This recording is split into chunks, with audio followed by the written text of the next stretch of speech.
Perkenalkan kami dari kelompok 4. Kelompok 6, saya Paulian Nur. Saya Icek Gracia. Saya Nasrul Sobri.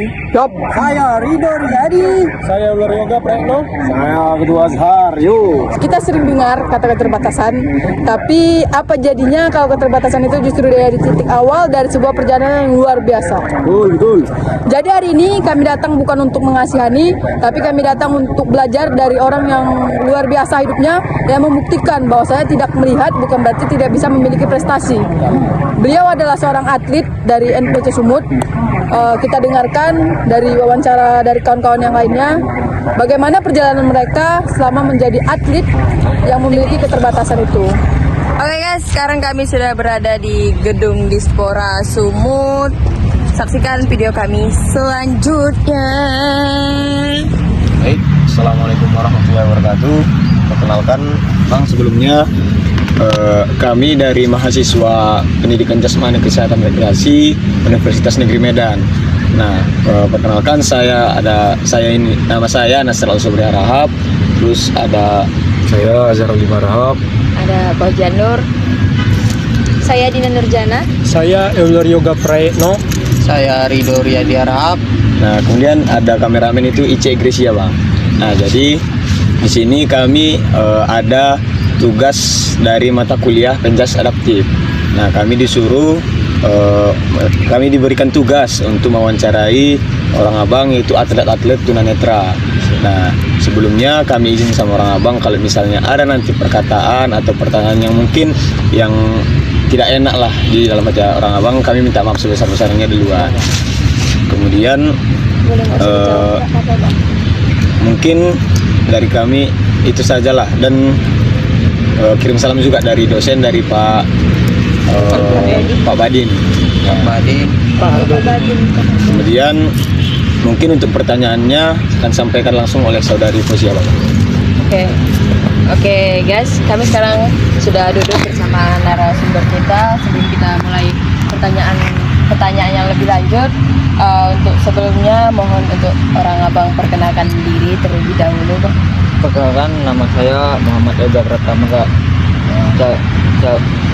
Cabang olahraga atletik sprint. Lahir tempat tanggal lahir? Tanggal lahir? Iya, tempat tanggal lahir. Tempat tanggal lahir, saya lahir di Serdang Bidagai, Kak, Cirampah. Desa Nagur, Dusun 5. Usia sekarang, Bang? Usia sekarang 18 tahun. Lahir tahun dari 2007. Bisa Bang untuk Abang selanjutnya? Perkenalkan. Baik, perkenalkan, nama saya Janwarman Fikram Tabarus. Saya lahir di Desa Purbatua Etek, Kecamatan Silimakuta, Kabupaten Simalungun.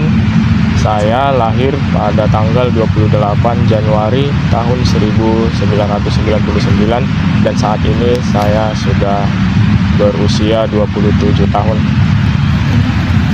Cabang olahraganya, Bang? Cabang olahraga yang saya ikuti yaitu di cabang atletik di nomor lompat jauh. Jauh. Oke, baik. Sebelum kita bicara soal lebih dalam ke olahraga ini, bisa mohon maaf sebelumnya orang Abang ceritain bagaimana awal mula kondisi tunanetra ini terjadi. Apakah sejak lahir atau memang ada fenomena tertentu dalam hidup yang mengubah kondisi sebelumnya? Kalau saya sih, Kak, dari lahir, Kak. Dari lahir lah mata saya ini. Abang? Kalau saya sendiri sejak lahir memang sudah mengalami yang namanya gangguan penglihatan yang disebut dengan low vision.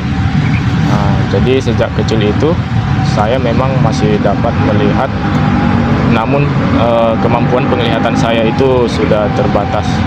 Yang artinya ketika melakukan pembelajaran, membaca itu sudah didekatkan ke bola mata begini.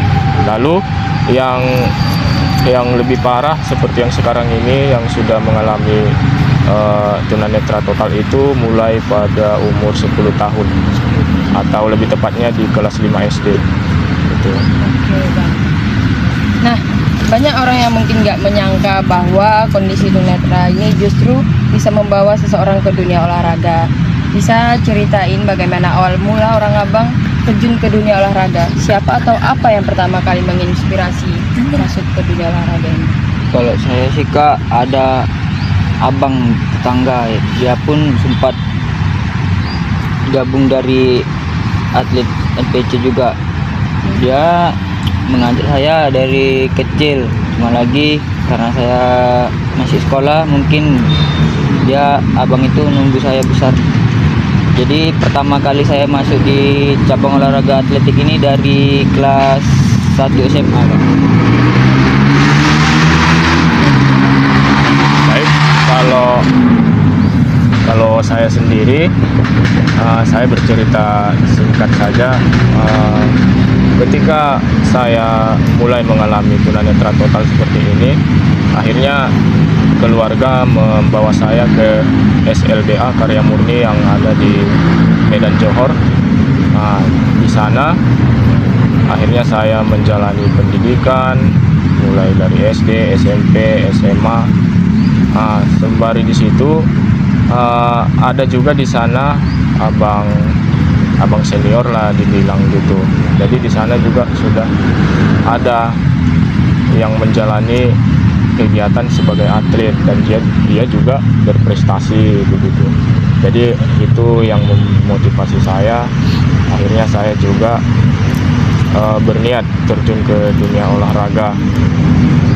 Itu yang membuat saya, itulah yang menginspirasi saya sehingga saya masuk ke dunia olahraga seperti yang sekarang ini. Oke, kita lanjut ke pertanyaan selanjutnya Bang. Kan dari yang seperti orang Abang bilang itu mungkin sudah dari lama juga lah ya terjun ke dunia olahraga ini. Nah, dari itu prestasi apa saja yang sudah diraih? Bisa dari tingkat daerah, nasional ataupun internasional gitu. Saya awal tanding itu Kak membawa nama daerah, yaitu event Deli Serdang Open, peraih medali perak, dan Peparprov di Peparprov peraih medali perak dan perunggu. Pada tahun 2003 saya mengikuti event nasional di Palembang, yaitu Peparpenas. Di event tersebut saya meraih medali emas di nomor lari 100 meter Kak. Kalau saya sendiri, saya mulai bergabung di NPCI Sumatera Utara mulai tahun 2022. Lalu kalau prestasi yang udah saya raih selama ini yaitu ada event Peparprov pada tahun 2023 yang diselenggarakan bulan Mei. Di sana saya memperoleh medali emas di nomor lari 400 meter. Lalu pada tahun 2024 kemarin saya mengikuti Peparnas di Kota Solo dan saya memperoleh medali perak di nomor lompat jauh. Oke Bang, di balik semua prestasi itu pasti ada proses latihan yang luar biasa keras. Bisa orang Abang gambarin bagaimana rutinitas latihan sehari-hari itu? Rutinitas sehari-hari itu Kak, dari pagi, sore, dan itu dilakukan setiap atlet yang namanya Kak. Pasti tidak mudah lah untuk menjalankan latihan sehari-hari Kak dengan konsisten dan disiplin. Itu tiap hari latihan? Iya Kak. Dan memang kalau setiap harinya itu programnya berbeda. Ada yang khusus untuk kecepatan, di hari tertentu ada juga untuk endurance gitu. Jadi setiap harinya itu programnya sudah ada, jadi kami tinggal melaksanakannya saja begitu. Memang di setiap program itu tantangannya adalah ya rasa lelah ketika menjalaninya ya, tapi apa boleh buat, namanya juga untuk membentuk karakter sebagai atlet yang berprestasi, tentunya semua itu harus dihadapi. Jadi atlet itu pasti penuh tantangan, apalagi yang sebagai tunanetra sekarang. Mungkin masalah apa yang paling sering atau paling sulit dihadapi untuk sekarang ini Bang? Paling sulit sih Kak untuk dihadapi dengan latihan itu pandangan sih Kak, karena kita kan latihan seperti biasa di apa namanya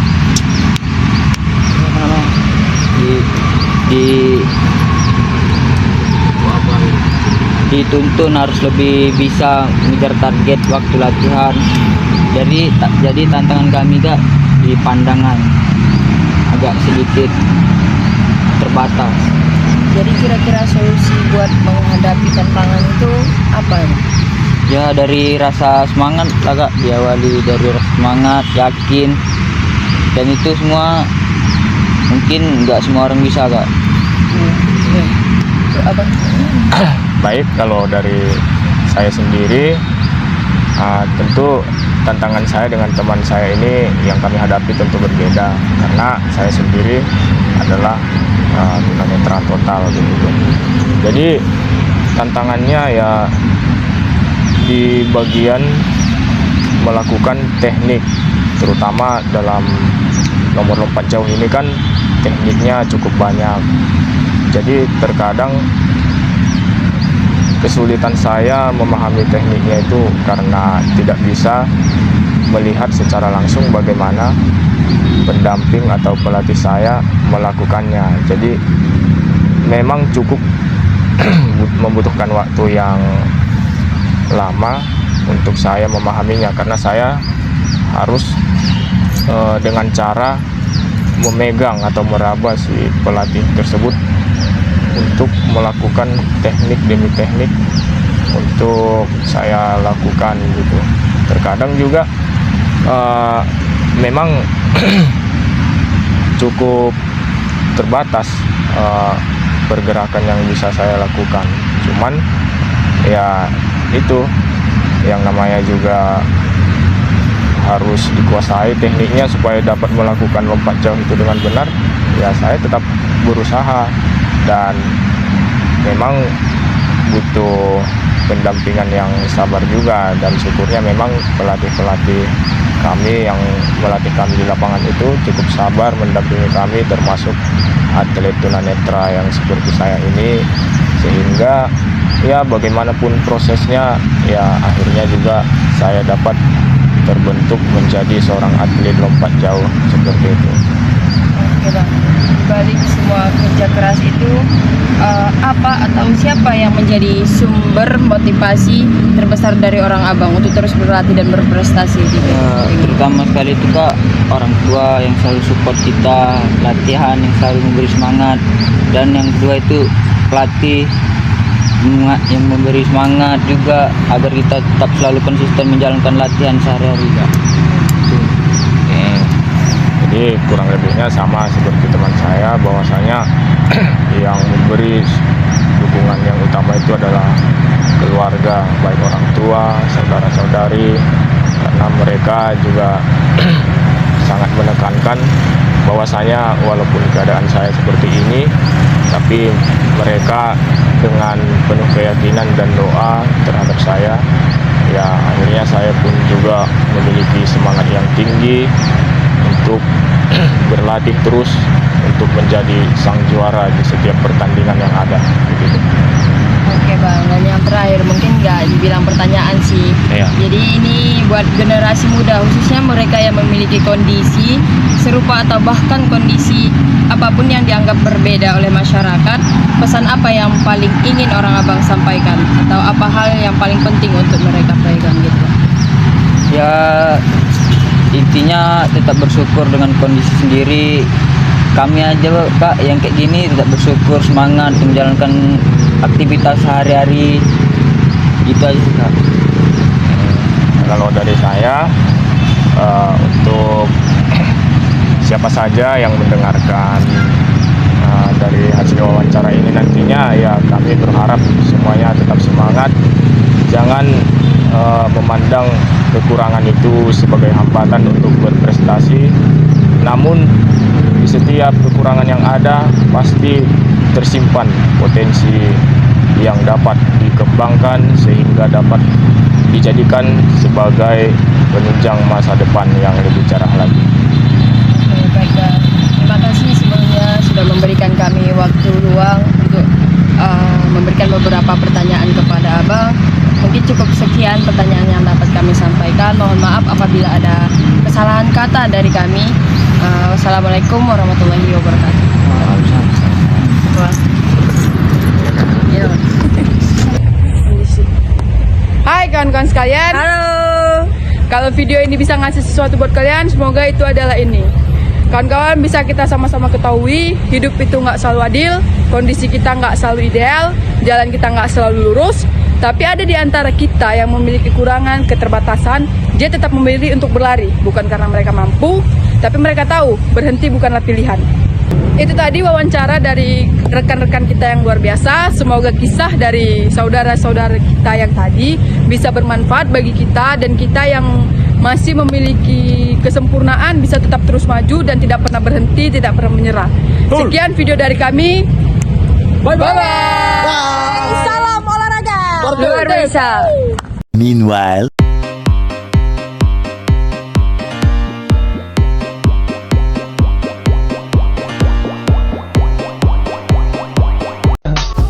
I just had to let you know you're